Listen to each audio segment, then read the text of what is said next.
Welcome back, everyone. I'm so delighted to welcome back to the program Professor Sietze de Vries.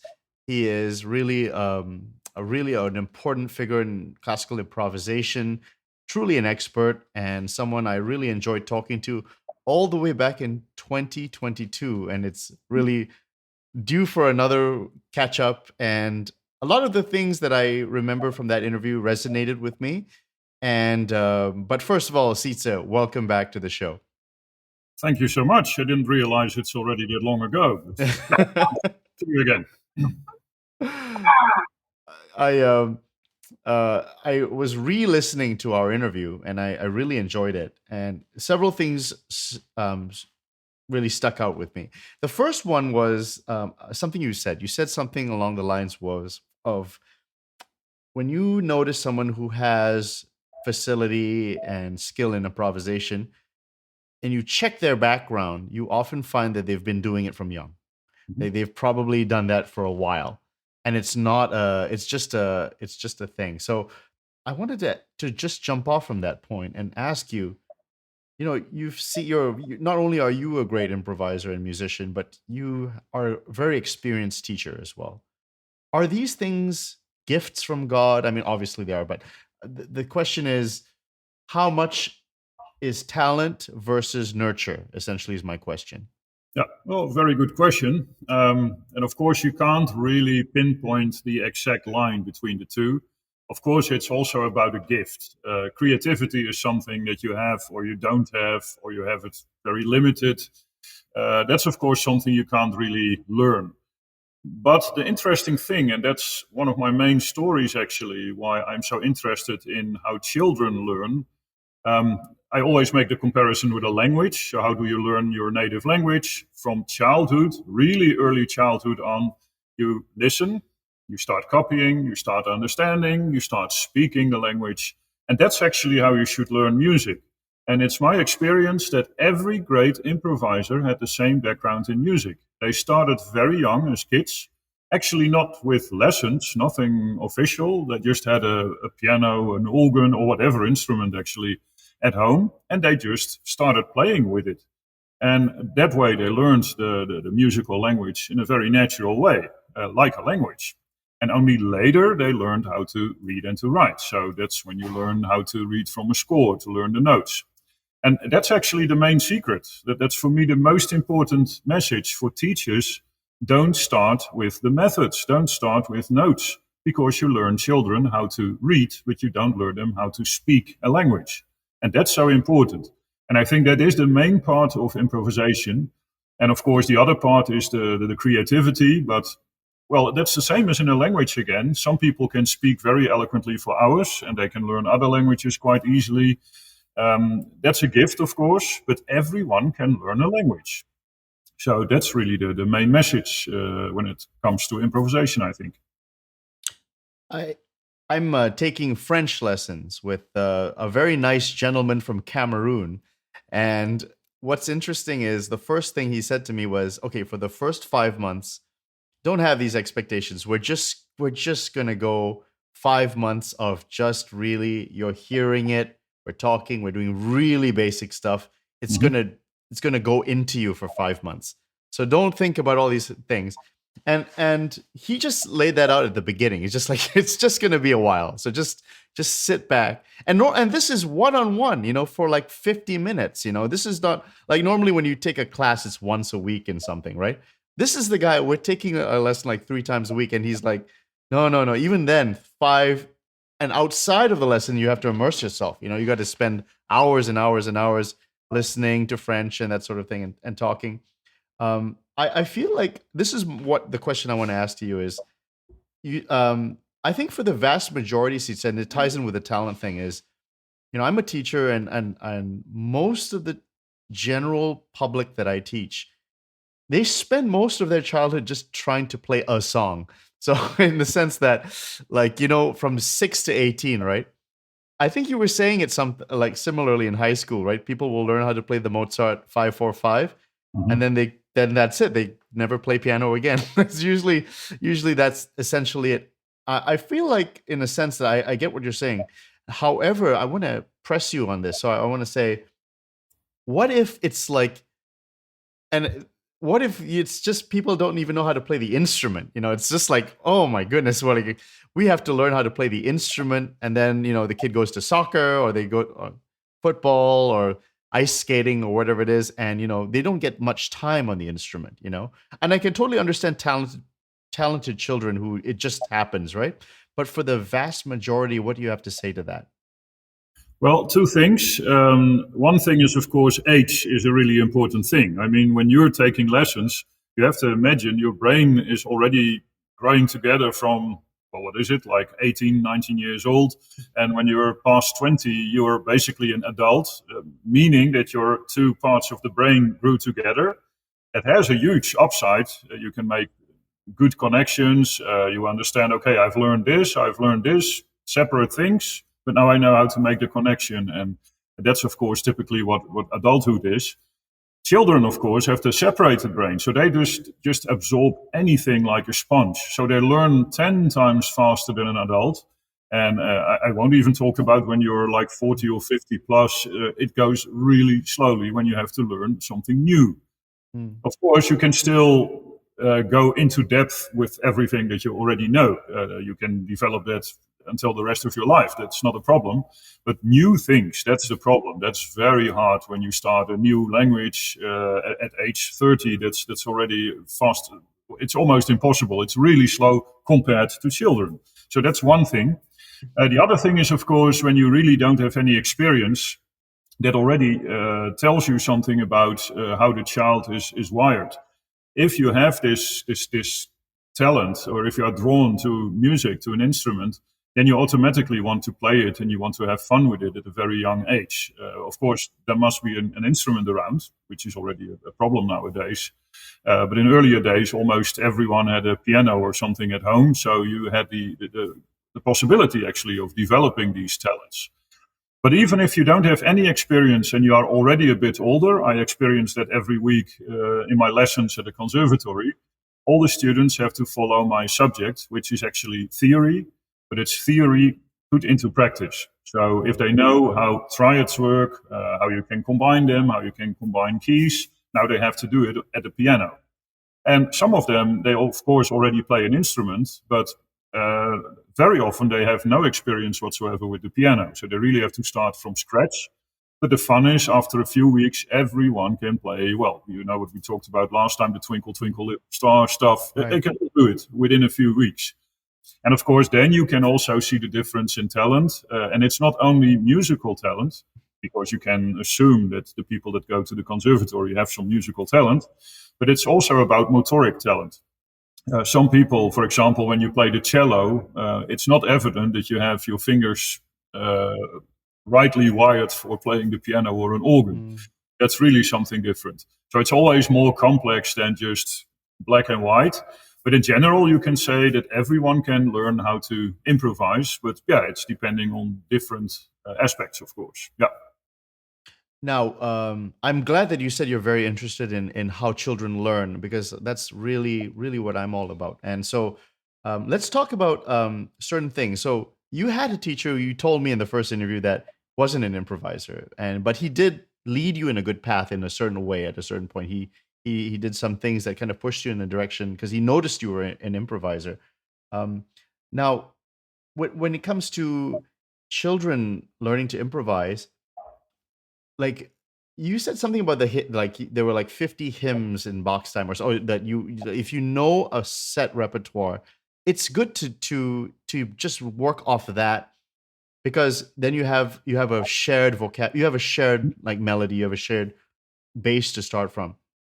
Now, I've often wondered, is there a sweet number? Is there a certain number of songs that you think a kid should just like have? Is there a certain scientific, I wouldn't say scientific, but is it help? I mean, I agree with that. It's to have a nice core repertoire that everyone in the community knows or in your church knows. That's a great part of the puzzle, because then you can, like, I know just teaching piano lessons, if I'm teaching Twinkle, Twinkle, Little Star, or Mary Had a Little Lamb, as the teacher, you get bored and you're like, I want to do something different, and I'm changing things. I'm doing different things because I'm playing in the third, sixes. I'm just doing things. And don't you find just because that one song, and so you were saying 50 songs, 50 hymns, is that really useful for a child to have something as a base? Yeah, of course, the main idea here is that you work from intrinsic motivation. Okay. That's, of course, the main difference between learning from a method and learning from scratch and improvise.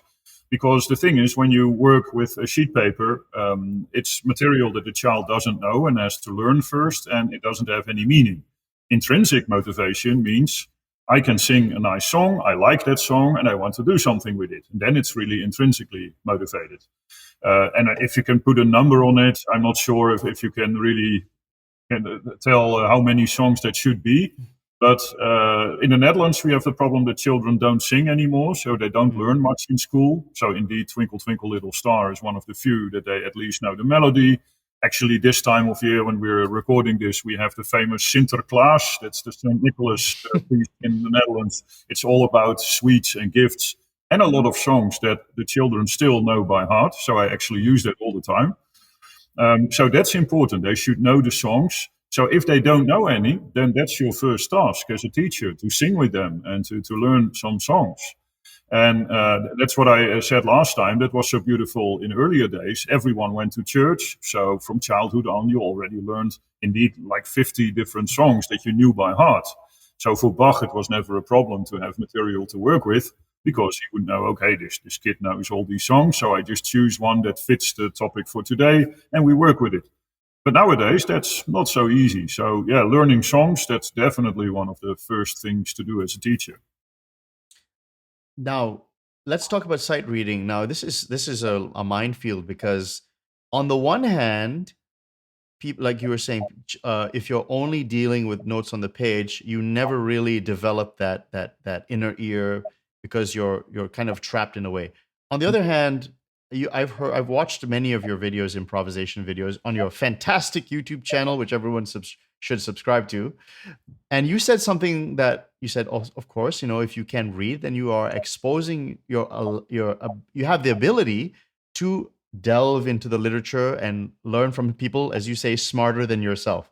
And you say that that's also a very good thing as well. So but I've noticed actually, Sietze, there are a lot of classical musicians who are actually, they play very well, as in it's a memorized piece, but they're actually terrible sight readers. Like, they're actually not really good at sight reading. It's all from memory. You know what I mean? It's a memorized piece. So is that really knowing the notes in a way? Because if you ask them to sight read something like a chorale, they just fall apart. So it's not really knowing the notes well. I mean, so let's talk about knowing the notes, sight reading, and let's have a very nuanced discussion about that. Well, there's a few different things here already, because I'm actually not a great sight reader as well, because I always work with my ears from childhood on. So it goes quite slowly to really learn a piece.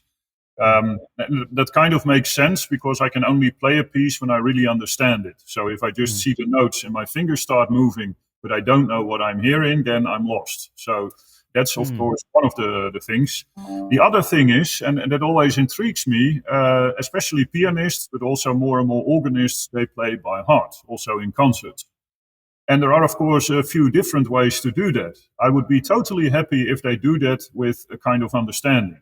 So if I would ask a pianist, okay, you play this sonata, can you start at the development? And can you show me what's happening there? But you probably know that most of them can't do that. But if you ask them, can you start in bar 112? They can do it, actually, because they just memorize the notes. They don't memorize understanding. They don't really know what the piece is about. You can't ask them in what key is that theme and where is it going and how does it work. No, it's just memorizing the notes, really, even until the point. I ask the students at the Conservatory that all the time. They really learn the page like a photographic memory. They just have the picture of the score in their mind when they're playing. And that doesn't bring anything, of course. So I'm not at all in favor of that way of playing, because, again, it's without the understanding. And then it doesn't bring anything. And, well, about sight reading, that's really different per person, because you see that already in children. Some children are really focused on their ears. They're very fast with improvisation often. They immediately, when you give them a melody, they know what to do with it. Other kids are more visual. They want to have some confirmation that they can see. And that's also not a bad thing. If they still have good ears and you give them something to work with, which is visual, that they can see what to do, it works wonderful. And that's, of course, also one of my main messages. There is not one method how to teach children, because they're all so different. And that should actually be something that should be all over the educational system by now, because in the Western world, we have less and less children. So you would think we have more and more focus on how you teach children, that we really know the differences, and that not every child at the same age learns exactly the same thing. That's silly in a way, of course. You really need to go, again, like a language. As parents, when your kid starts talking, you automatically start talking back to a kid a little bit more difficult than the kid actually can handle. You always try to be just above the level that they have at that moment, and that's the way they learn. You do it even without knowing. It's unconscious in a way. Every parent does it, and that's how the child learns the language. So you notice, okay, it speaks these sentences with those words. I can go one step further, and now you learn. And that should be the case in music, of course.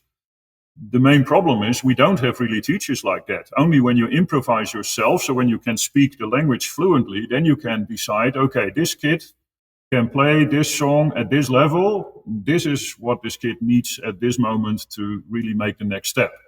Because you can't really put it in a method. That's why I'm so happy with YouTube. You can just put out a lot of short videos and everyone can choose for him or herself, okay, this is the level I'm at now, so let's see if I can do this video. And if it doesn't work, you go back a few videos, you can really scroll through it.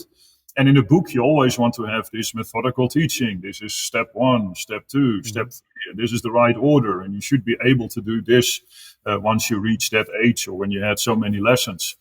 That's an old-fashioned educational system that has some merits, of course, but it also really has a downside, that you don't work at the level of every individual kid.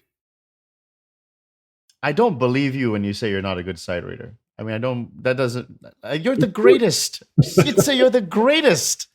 I mean, that's like Ronaldo saying, maybe I'm not the best at dribbling.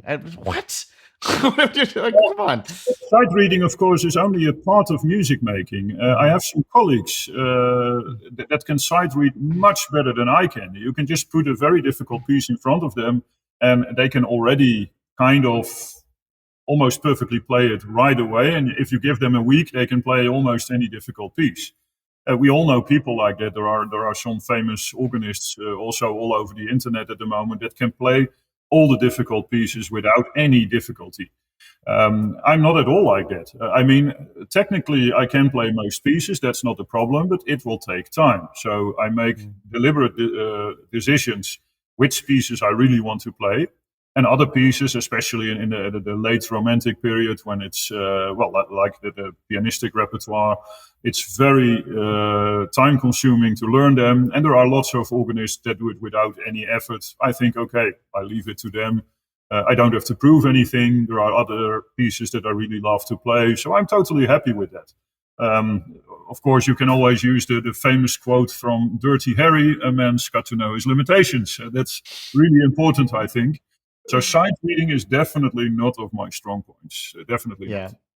Well, you have a lot of fans. I think they to you, your so-called limitation is probably like a very high level. Now, I wanted to say there's another thing that I think we should do some playing because you have this beautiful organ there. You mentioned Sinterklaas, right? Okay, so I'm going to frame it for you. Why don't you just introduce the theme in a way like a very basic way of playing it, and then just go on, and then maybe you could annotate what you're doing. That would be nice for people like me who want to understand what you're going to do. But just play the basic melody because I don't think I know the tune. Okay, well, first of all, the organ you see behind me is actually at the other side of my church house. I live in a church, so I have quite a few nice instruments, and I'm sitting now behind the organ at the other side, which is a beautiful English Romantic organ from 1874. beautiful hill and sun organs, a romantic style, little swell box, and well, really beautiful sound. But to give you an example, what I actually did in the last few weeks at the Conservatory with the Sinterklaas song, well, let me give you the melody first. It's very typical. In the Netherlands, we always have folk songs that immediately brings you the picture of people with wooden shoes, just 1, 2, 1, 2, always that kind of song. But around Sinterklaas, we have this very funny thing that almost all the songs are in 3/4 meter. Way more beautiful than many old folk songs, and you can make a waltz out of it. But let me introduce the main song that everyone knows first. It's like this.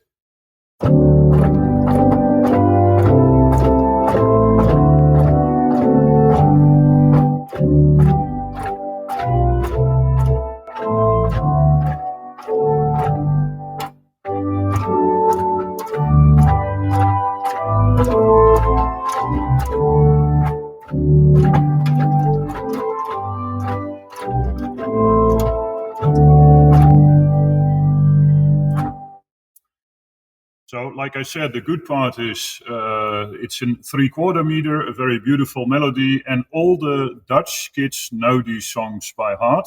I deliberately also learn them to all the foreign students, that they have some idea what Sinterklaas is. And of course, it's just a fun melody. So step one is always you just have to harmonize it.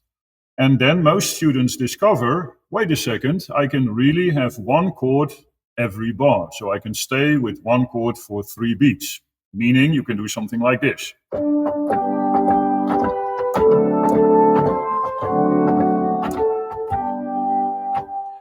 And that's already an important discovery, because now you're combining actually what I always call the horizontal thinking with the vertical thinking. Most students, when they play violin or trumpet or whatever, they are focused on a melody, horizontal thinking. They're not at all into harmonic thinking, the vertical thing. So now they discover this melody is actually written in a way that you can have one chord every bar. And of course, then you can explain, well, we all know the typical sound of a waltz. That's always this kind of sound. And now it makes suddenly complete sense that a waltz is per definition, of course, having one chord per bar. Otherwise, you don't have the humpapa sound like a waltz. So once they discover it, now they can actually make a waltz out of this piece. So you get something like this.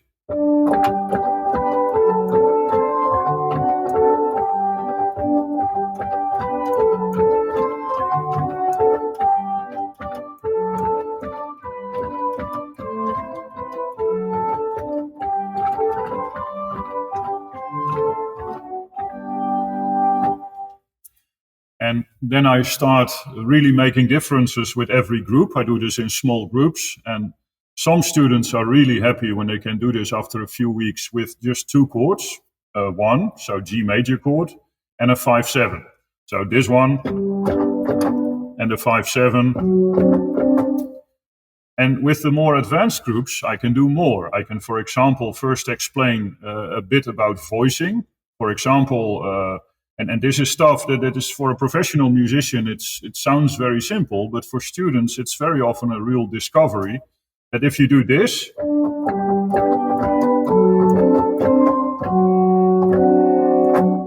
then you suddenly you realize this is not the best chord. And then they have to think, okay, why is it not the best chord? Well, I have an F sharp in the melody, and since it is an inversion, you have the F sharp in the bass. And they all learned theoretically that that's not a good idea, but they never put it into practice. And now it starts with practice. They hear this is not a beautiful chord. What's happening? Well, it's about voicing. So you change now the note in the bass from an F sharp to a D. And the fun part is all the students are like, yeah, that's a familiar sound. Every waltz has this kind of sound. But now they understand it. It's not just kind of a familiar thing, but again, it's like a language. Now they can understand it and speak it even. Well, and then you can go one step further. Now I can turn the waltz into something really nice by making some ornaments around the melody. And I always try to convince the students, don't only use your ears, your creativity, use also your brain, that once you know that a little motive is working, you can probably repeat that motive all the time. So then we end up with something like this.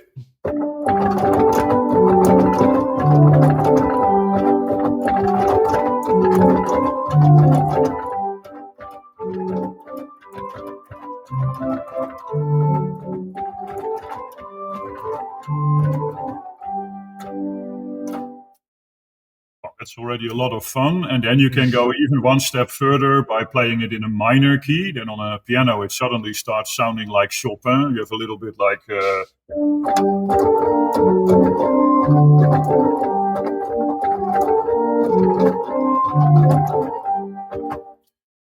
And then the final step for the groups that can do it, they can also combine it with a relative key, so B flat major. And now you start going back and forth to minor, major, using elements from the melody in different keys. And in the end, you sometimes have a really nice waltz in the style of Chopin. And it started out as a simple children's song. So this is the kind of development you can do, and you can really adapt it to different groups. So like I said, you have groups of students that I'm really happy when they can do it in the most simple form. And you have students that have creativity, they have the motoric skills, and they can really turn it into a beautiful waltz, almost like Chopin. And that's, of course, fun to do stuff like this. So this is typical the material that I use at the conservatory. Now, people didn't believe me, or rather you, in our first interview, you said you might get a student in the conservatory who plays, Rachmaninoff or Liszt or whatever. And I said, okay, well, if you're not familiar with improvisation, you might struggle to harmonize the chords, right? If you've not, you said they struggle to find the notes, and that shocked me. That shocked not just me, but a lot of people. And that has to be rare. I mean, that can't be like that's not a common occurrence, right? Every year I have people that have that problem. And like I said last time, it's very often actually the pianists that have great technique but don't have the ears. Because they never learned that. They were so focused on technique from the very first lesson that they can play these horrible, difficult pieces, but they really every year. Wait, you're saying every year? Yeah, every year there are a few pianists that I think... A few? Really, can't you really find just a simple melody? And of course, in the end, they will all find it, but it's not evident that if I play for them something like this, a real musical student immediately can tell that's all in the triad of G, that's all in the dominant 7, so I can easily find that melody and also memorize it. Yeah. But there are always people that just start like, okay, it goes up. So, and sometimes they even struggle understanding that it's a upbeat, the first note. And if you play in G, that's the upbeat, not necessarily has to be a G. But of course, that's really rare. To give you one funny example, and it was not a pianist, so no problem there. It was, he played a different instrument, but he even struggled to understand the concept of an upbeat. So he actually, instead of like this,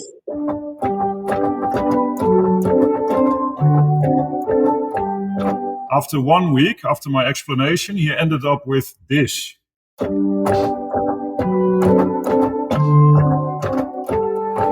Which is quite the achievement to play against grain.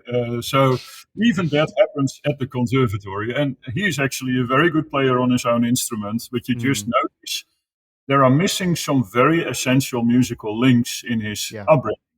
Like I said, often they have wonderful technique. They can play very difficult pieces, but these for my part, that's the most important part of music making. It's really about the understanding, the hearing, the really doing something with music that matters. And to give you one more example, what very often happens with the same type of pianists that have a hard time improvising, when they have to do a chamber music thing at the conservatory, so they have to work together with other people accompanying a soloist, it's always those people that struggle to do that as well, because they focus on their own parts. They can play it beautifully, but they don't understand the concept that, okay, I'm accompanying a singer and he or she has to breathe and needs a little bit more time. They just go on. And then when they are suddenly half a bar ahead of the singer, after a while they stop and they think what's going wrong and they don't understand it. There's a musical sense that's missing. It's just a sense. Yeah. You need to have that sense, right?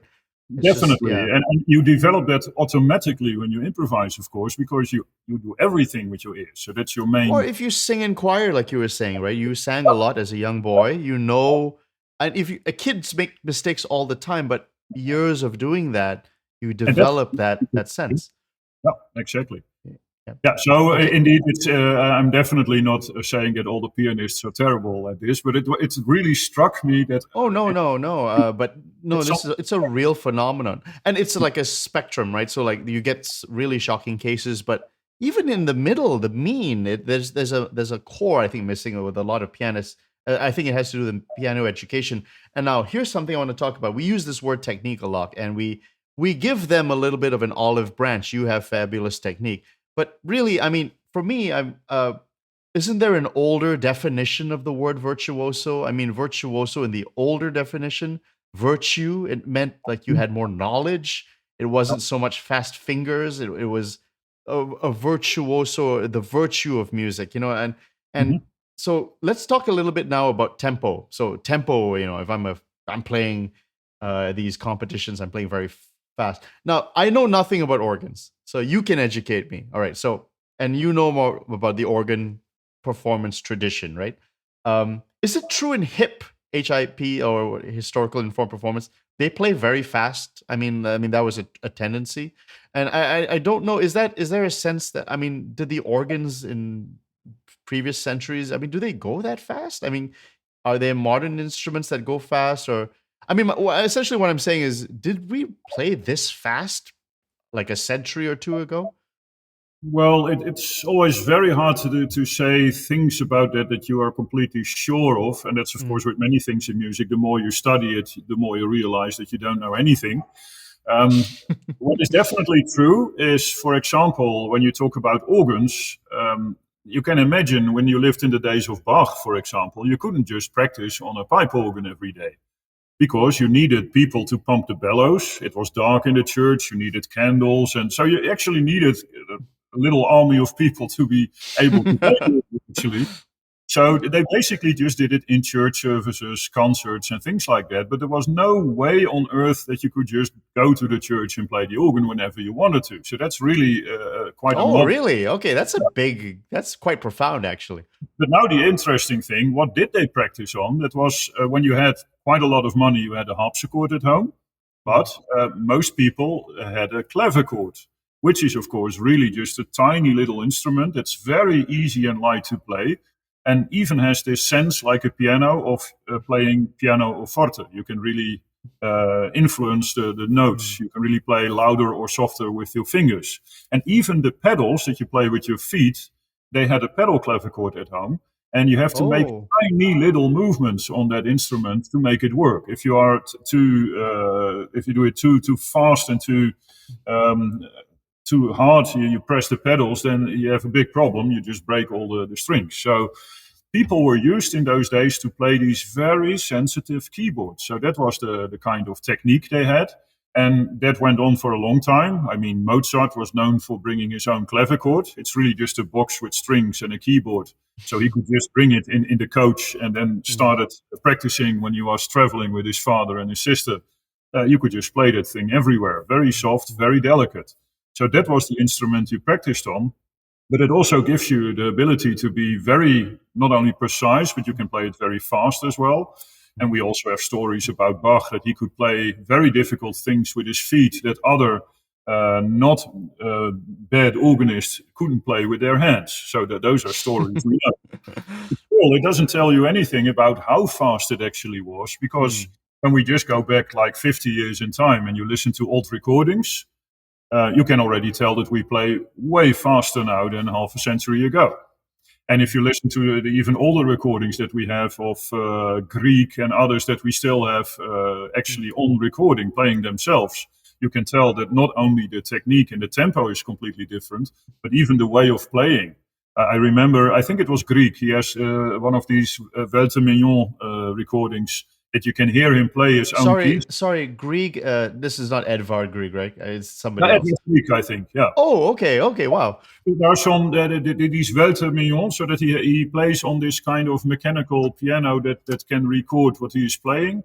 And Mm. I think we have Piano some. roll, yeah. Yeah, it should probably be somewhere on the internet as well. But the funny part is, if you listen to recordings from those days, there is not one bar that the left hand is actually together with the right hand. There is this kind of rubato playing that's so totally alien to us that it sounds like he's a terrible pianist and he doesn't know what he's doing. But would he survive in a piano competition? Probably not. And even if I compare it, for example, I'm old enough to know how it worked with old radio recordings. I did my first recording for radio when I was, I think, 21. I won a contest, and my prize was to go to Leipzig, which was wonderful. I never went to Leipzig, and I could record in the Church of Bach for a radio program. And it was with an old tape recorder, and they couldn't really edit much. Only when something went horribly wrong, they could put in a new piece of tape, which was clearly audible, of course. So normally you just had to play really live. And if you listen to many of the radio broadcasts from those days, and I'm talking like 30 years ago now, it was not nearly as fast, but also not nearly as perfect as today. So the whole focus, and probably because of those recordings and those possibilities, the whole focus now is on technique and being perfect. And well, that's of course one of the other reasons I think that music is kind of suffering a bit, because if that's your main focus, it's only about playing faster, playing louder, playing more perfect. That's the main. Is the modern organ easier to get speed? Not really, actually. It depends on, it's too much to explain in this program, but you have so many different types of organs. So if you play an organ from the 1600s, it can be very delicate and precise to play. So you can go as fast as you want to. But if you have a big city organ with lots of pipes and a heavy action, actually, then you can't play that fast. Also because it's often in a big room with. There's no uniform answer, essentially. It depends on who built the organ. Not at all, because if you compare it, for example, to a modern organ like in a concert hall that has an electric console, then the keys are made out of plastic and they go very light, so you can go way faster than on a very heavy mechanical keyboard, of course. That also makes a difference. But you can't really compare one organ to the other. That's also why I like the instrument so much, because it's totally different, every instrument. Even the 5 that I have here at home, you can't compare them. They're complete different instruments, different worlds. That's why, that's another point from the last interview that has stayed with me till today. It was a very important point. You said something along the lines of the instrument generates the ideas, or something like that.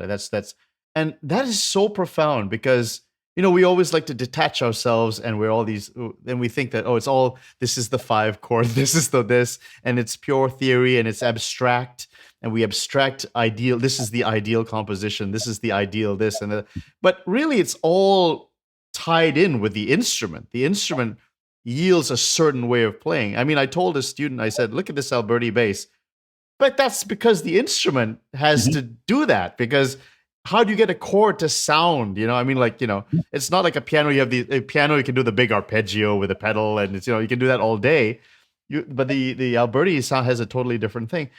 It's all to do with what you just said. It's the instrument, right? So the instrument, do you think it affects everything? Improvisations, compositions, it's just everything. So like that it leads, it's a very key point to just music making. Definitely. And of course, here you really have to make the distinction that an organ is a very special instrument. You have it a bit on the piano as well, because, that instrument is completely made and has a specific sound.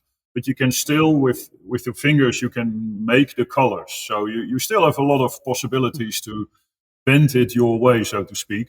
With an organ, of course, it's much stronger, because every organ pipe, and even the organ behind me, that's a small village organ, but it still has, I think, about 1,500 pipes in it. And every pipe is already voiced in a way. So it has just one sound. You can't change it.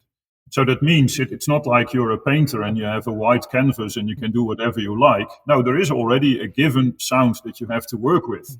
And every organ is completely different in that aspect. So that means you have to take into account, what can this organ do? What fits this sound? And that's, of course, different from almost every other instrument. I mean, you have it at a certain level. I mean, when you play a Stradivari violin, you like it because it has this specific warm sound that we all appreciate in a Stradivari. But still, you can bend it in many ways that it is still your sound that you're producing. On an organ, it doesn't matter who plays it, it will still give the same sound when you have the same stop open. So that's already shapes completely what you're going to do on the organ. And then, of course, and that's also part of improvising, I think, when you always use your ears, then you are able, even when you have a terrible organ, you can quickly find the sounds that you think, okay, this is the best way I can make this instrument sound.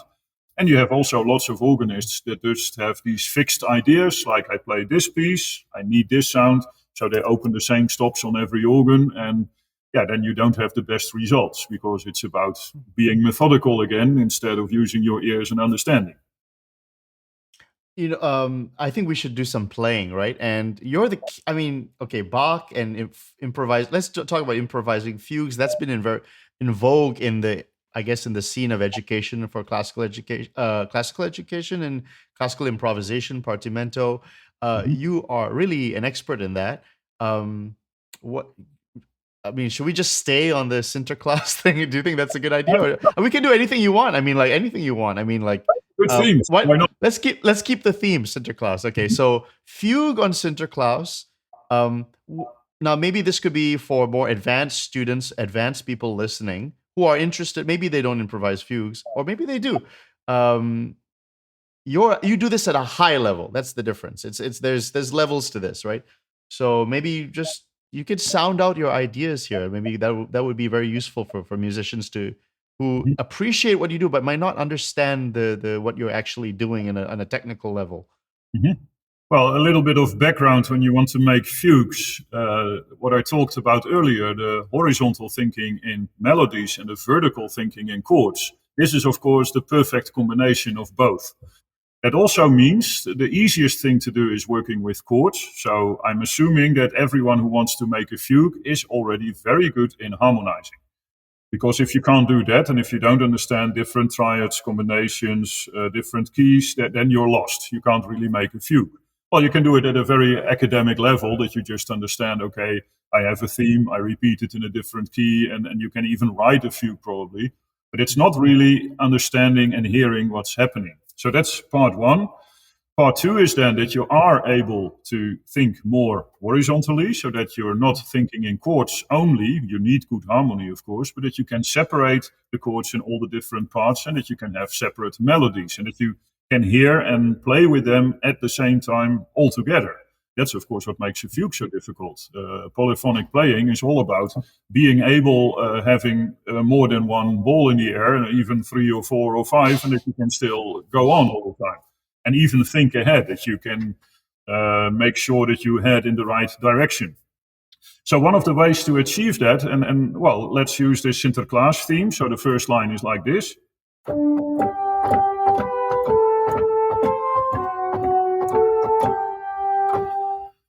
One of the ways to start a fugue is actually first harmonizing it with only 3 voices, and then the catch is to have the melody in the middle voice. Because that teaches you how to use this horizontal thinking. Because when you normally harmonize with 3 voices, which is already harder than with 4 voices, and you just have a triad and a bass note, and that feels very secure and safe. Now you only have 3 voices, so you already have to make some decisions. And normally you have a melody, a bass note, and you have a filler in the middle. You just kind of feel like that should be that note. But now the filler is actually the melody. So that's already very tricky. So a good way to start working on fugues is having a melody in the middle. So something like this.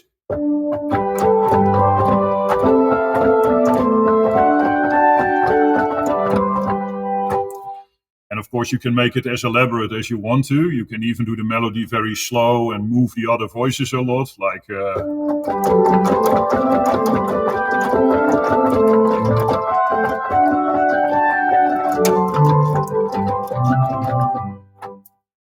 You start slowly, of course, with simple chords. But once you can do it with some movement, now you are able maybe to make a 3-part fugue. Because I just need to start in G major. Then the second voice comes in at the dominant, D major, and the third voice again in G major. So an exposition of a fugue then could sound like this.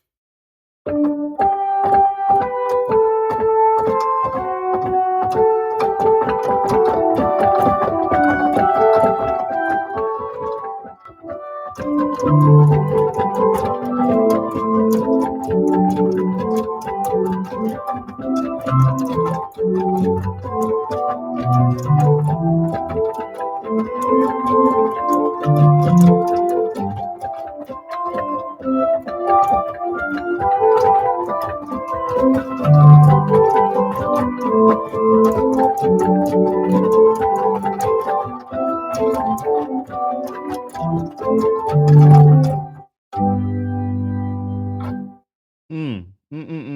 Very now good. I had G major, B major, and then a little interlude. And of course, you use sequences very often for that. I went to the subdominant, C major, and the last entrance was again in G major. And the fun part is, the more you do this, the more you are able to just go in the direction that you want. I think we talked about it last time as well. I call this the chess game. The more you do it, the more you can really think ahead. So your fingers are moving and doing the correct stuff so that you don't really have to use many brain cells to make it work. But then your brain is actually free to think about, okay, do I want to go to the dominant, maybe to the subdominant, maybe to a complete different key? Do I need an interlude? Do I need to go to 2 voices instead of 3? Those are actually the things I'm thinking about when I'm playing. And I'm not worrying about if the voicing is completely correct. And I mean, if you start like that, and that's of course that's an interesting subject actually. When older students start improvising, they already know the theory, and that can be deadly because they're only worrying about, oh, I need the right Yes. voicing, I can't play Paralyzing. Paralyzing. yeah, well, the word parallel is already in it. That's I'm afraid of that. And you shouldn't worry about it because the more you do it, the better you can avoid those things. And it's not the end of the world. I mean, even Bach uses fifth parallels and stuff like that when it sounds good. And of course, that's not a free pass to do it whenever you want. You want to do it as well as possible, but it's not the end of the world when some things don't work out completely. It's improvising. It's like speaking. You make mistakes, and sometimes you don't have the right sentence or the right word.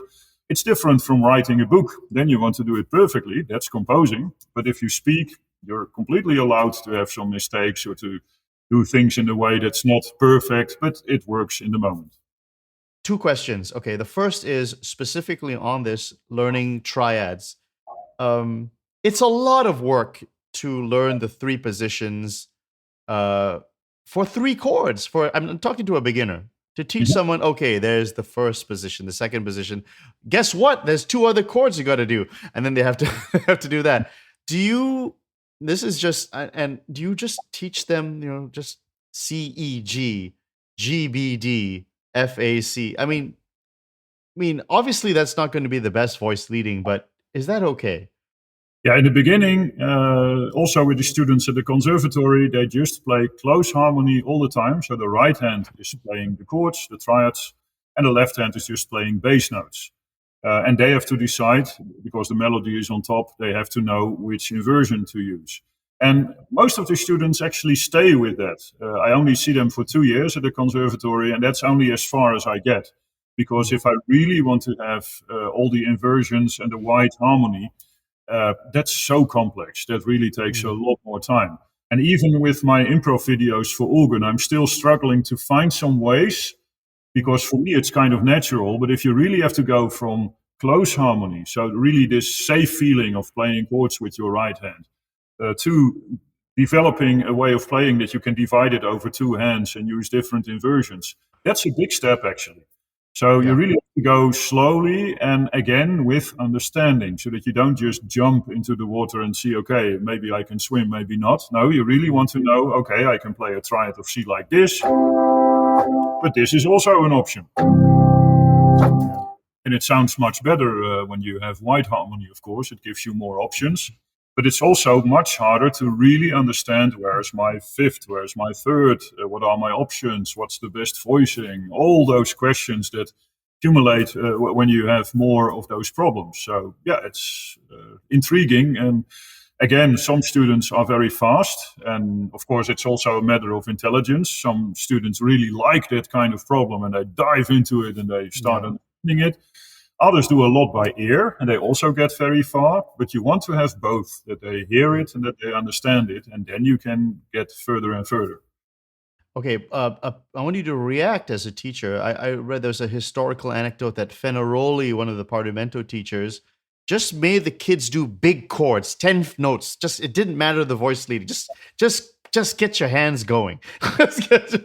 Is that okay for you?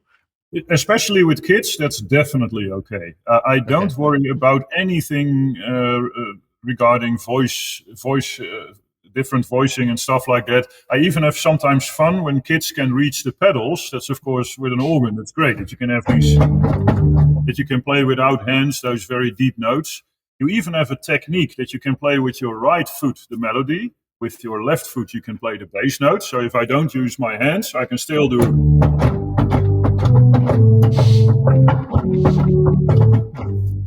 That means my hands are completely free to play whatever triad I want. I already have the melody and the bass note, so it doesn't matter what kind of inversion.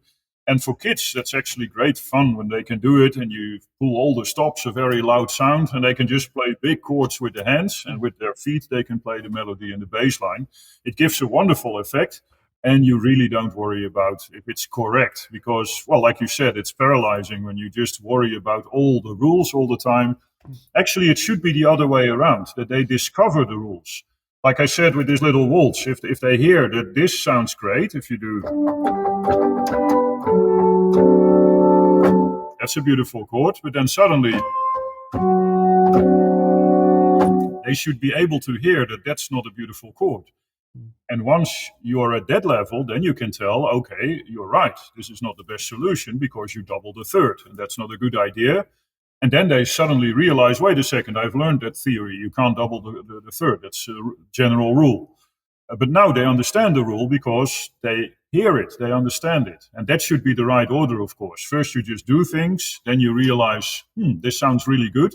Why? Well, there is a certain rule attached to it that they, of course, also found after playing it. First it's playing even the most simple stuff like what's a tonic, what's a dominant, what's a subdominant. You don't start with the words, you start with playing. And then you realize, okay, tonic, that's home. Dominant, why is it called that? Well, they discovered that that's a chord you can use all the time. It's the most important chord, so let's call it dominant. And then it makes complete sense. And then you can also remember it and use it completely the right way because you have a deep understanding of why the chord is called like that. And the same goes for secondary dominants and you name it. It's not about knowing the term or knowing the theory. It's really hearing, listening, understanding, and then the theory, well, is put into action, basically. Okay, so final technical question, which is keys. So I didn't know this, but I had another great guest who told me that, well, I mean, here's the thing. Okay, we have to all learn the 24 keys, of course. That's no one's saying no. But let's talk practically here. Now, it's a lot of work. So, and we want to talk about improvisation. Let's say you just learn a cadence, just a cadence. And you, I feel worried as a teacher. Okay, now do this in 24 keys. It's a lot of work, Now, somebody said that, why don't you just be good at like 3-4 keys? Just be really good at 3-4 keys. Don't worry about that yet. Yeah, in the fullness of time in your life, you will be great at many keys. But now, when you're just learning to improvise, be good at the basic ones and really dig in. And what do you have to say to that? Or are you somebody who thinks, no, we got to go, let's be hardworking, let's go 24 right away? No, not at all. I think you're completely right because we have these methodical improvisation books. A very famous one for organist from Marcel Dupré from France. And he actually did exactly that. You had to learn a few chord progressions and you had to do it in every key and practice and practice and practice. But again, then you're doing basically the same thing as just learning pieces from a score and practicing all the time your technical skills. The interesting thing is that, especially with keyboard instruments, the first thing you should learn kids is that it's really not hard to play in a different key. Because, in many countries, this is a song that every kid can play. You probably know it too. Mm-hmm. And I always make the same joke. If you ask someone, in what key is that actually? Well, it's F sharp major. and of course, when a kid wants to play this piece, but would go to a piano teacher, the teacher would tell the kid, oh, no, you can't play that for at least 5 years because F sharp major, that's horribly difficult. You have many years of piano lessons before you can do it. And still, every kid can do it in 1 minute. So that means the playing is actually not the problem when it comes to playing in different keys, because it's really not harder to press a black key or a white key. That's no difference. The problem is, of course, again, the reading. So that's why we make it difficult to have keys with many sharps or flats. That's difficult to read. So that makes sense. But then back to the topic, what I also find intriguing, for example, as a kid, I really liked F minor. I don't know why. It was just the key. So 4 flats was for me completely natural.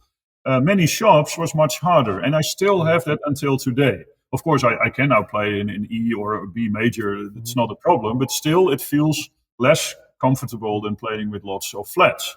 So that's also part of your character and what you develop. And you're completely right. You start with a few keys that are close to you, that you like, that you really know inside out, and you have fun with it. And then you learn to use more and more keys. And one of the ways to learn that actually is to go through music history. If you start with this 1-4-5 system, you're basically in the Renaissance. If you start using older chords and also some inversions and a diminished chord and a dominant 7 chord, then you're in the Baroque period. Then you start combining keys that Bach would never combine, like, let's say, G major, E flat major, if you have something like this.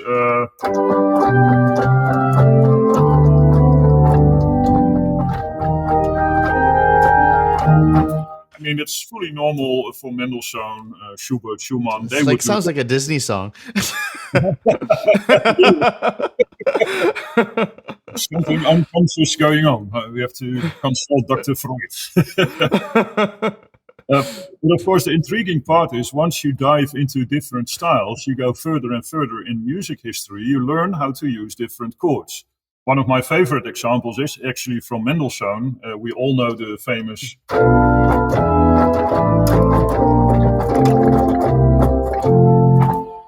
And what he does here is actually combining these medians, so F major with A minor.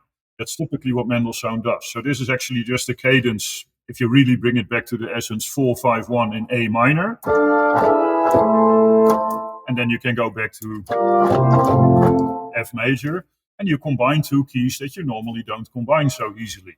Once you know that chord progression and you like to play in the style of Mendelssohn, you start doing it in different keys, and automatically you need more knowledge of the different keys.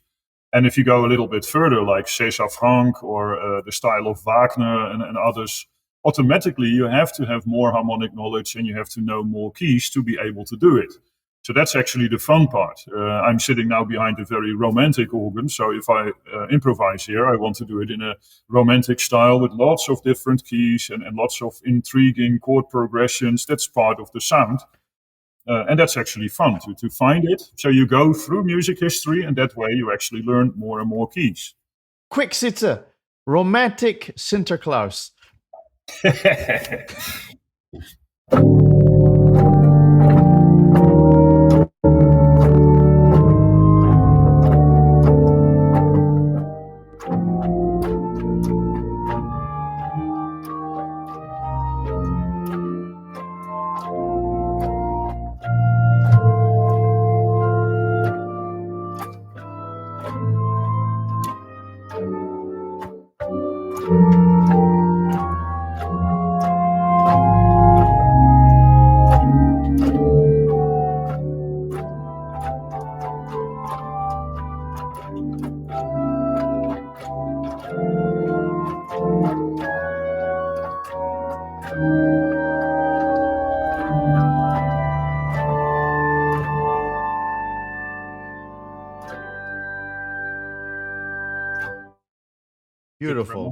Beautiful.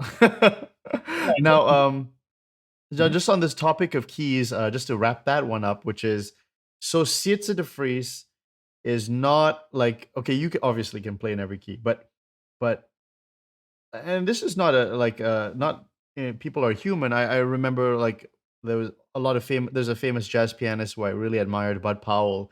He played a lot in F. It just a lot of the times improvising. It was always, a lot of the recordings are in F, and people were saying, this is not a criticism, but he's just very used to F. It's just but I'm sure he could play in other keys, of course.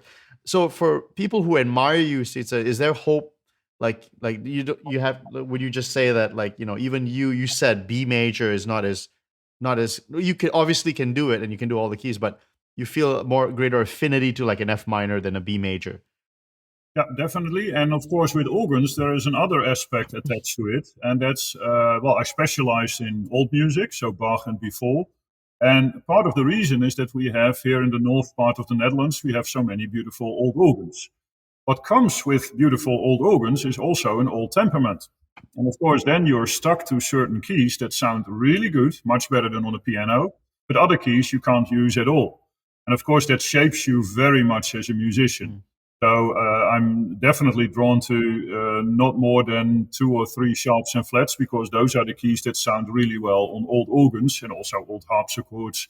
Basically, all old keyboard instruments have this phenomenon that you have an old temperament, which is actually very easy to explain. I'm always amazed that people take a lot of effort to explain what those, if you talk about mean tone temperament, for example, if you have to explain it, and they always go with, well, there was Pythagoras, was this old mathematician, and then a very long story.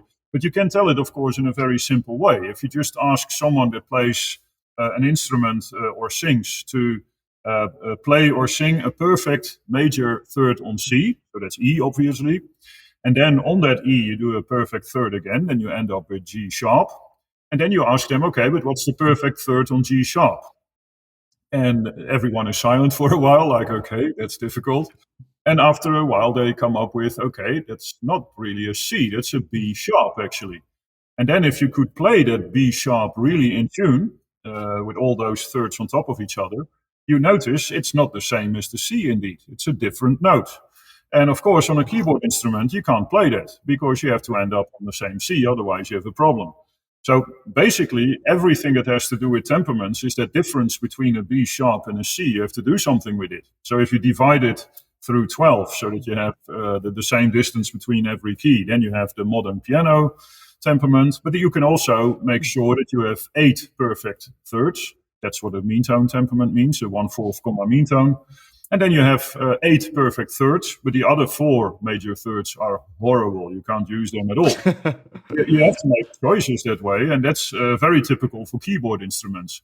So since I love these old keyboard instruments, I'm always playing in F, in G, in C, in D, and G minor, D minor. Those are the keys that all the old composers used as well.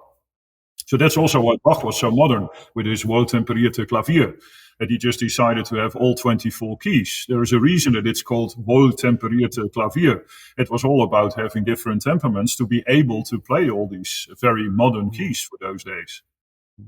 So as we wrap up, Sietze, I just want to have this is now going to be the fun part. So we had a very deep discussion, and I'm sure everyone who was looking for something deep there was a lot of information there. But now I want to have a bit of fun, like as if we're a talk show. I'm going to give you the game. Here's a game. Are you ready for a game?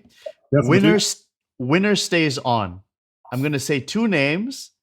You just say the winner. He stays on or she stays on. And we go to the next name. We'll go through a list of names, and then we have a champion. Okay? Okay. The theme is organists. Okay? Mm-hmm. Organists. Here we go. All right. I might butcher this name, but Pierre Cochereau and Jean Alain. Is that right? Uh-huh. Okay, who wins? I have to choose all the time. Okay, you have to choose one. I have to choose, but that's sometimes they're hard to compare. Well, let's first lay out the rules of the game, because I admire them both. Do you mean being the best composer, the best improviser? What's the topic? When it's about fun, when it's about fun, there's nothing serious here. So okay. Whatever you want. Okay, then I go with Pierre Cochereau. Okay. Cochereau or Messiaen? Ooh, difficult one. Well, let's for fun go still with Cochereau. Okay, Cochereau or Duruflé? Maurice Duruflé? Duruflé, he's one of my favorites. Duruflé or Marcel Dupré? Duruflé, definitely. Duruflé or Max Reger? Definitely Duruflé. Actually, that's just in between very shortly, but Max Reger is kind of the genius that didn't have boundaries. So when he wrote music that was very strict, so like a choral prelude that he had a melody that he had to stick to, then his music is really genius and beautiful. But when he's completely free, he is so all over the place that you get completely seasick after 4 bars. And that's why people, they love Max Reger or they hate him. And I find it actually very hard to appreciate some of his music because it's so all over the place. But it's definitely genius stuff. But Duruflé is still the main guy here. Well said. Okay, Duruflé or Louis Verne. Did I say that right? Still Duruflé. Okay, Duruflé or Charles-Marie Widor. Still Duruflé. Duruflé or César Franck. Ooh, difficult. I like them both very much because they're so deep and profound. But for fun, let's stay with Duruflé, also because his Requiem is one of the pieces that if I would ever go to a deserted island, that's the piece I would bring because it's one of my favorite pieces of all time. So, okay, Duruflé or Mendelssohn? I think still Duruflé. Wow, Duruflé or Johann Ludwig Krebs? Oh, definitely Duruflé. Krebs, I don't at all. Okay, Duruflé or Georges Bom? Still Duruflé. Yeah. Okay, this guy's Duruflé or Johann Pachelbel? Also Duruflé, definitely. Okay, Duruflé or Johann Adam Reinken? Ooh, you can't really compare them. It's so completely different. So normally I would say in their own age, I like them both very much. But let's change the scene. Let's go for Reinken now, because I'm a big fan. Okay, Reinken or Dietrich Buxtehude? Buxtehude. Buxtehude or Sweelinck? Again, a hard one. My fellow countryman, Sweelinck. It's the only composer we ever had. So just for the sake of being Dutch, I go for Sweelinck. Okay, Sweelinck or Heinrich Schütz? Also difficult. Well, let's stick with Sweelinck for now. Sweelinck or Frescobaldi? Sweelinck, definitely. And finally, Sweelinck or Johann John Sebastian Bach? Oh, that's an easy one. Bach is always the winner, of course. I mean, that music is so perfect in every way. That there's again this balance that you have the mathematics and you have the beauty of just pure music making. I just had yesterday a discussion with some organ students about a very famous piece that Bach wrote for Advent. It's on Nun komm der Heiden Heiland. It's a very famous Advent tune. And Bach wrote a fugue on it. And I asked the students, did you play that fugue? And one of them did. And I asked him, did you know what was so special in the fugue? And he didn't know. I said, did you realize that halfway through the piece, the whole fugue theme is upside down? And then he still keeps using it like normal. And he didn't even realize that. And it was so funny. He's actually also a very good improviser. So that means that Bach was so good at hiding genius stuff like that you don't even hear it and it's still there. So it's still pure music making and it's mathematical. It's just genius. And that's what I love about his music. You can analyze it to death and you still discover new things all the time, but you can just enjoy it as beautiful music as well. So that's Bach for me. Well, what can I say? But it's always been a pleasure to have the great Sietze de Vries, Professor Sietze de Vries, on. He really is an inspiration to so many of us who are on this journey to learn improvisation. And well, it's really been a pleasure. I mean, would you like to just play us out? Actually, maybe you can play anything you want, and we'll end the show just nicely at the final bar. Well, let's do one more on the Sinterklaas song since that's the main theme. And I will use the full organ. It's still a small organ, but it has a quite impressive sound. So let's do a little postlude. And I just want to say, since we're going to end at that, we'll just say, thank you, Sietze. You're welcome. I enjoyed it very much. Thank you for having me. So here's the postlude.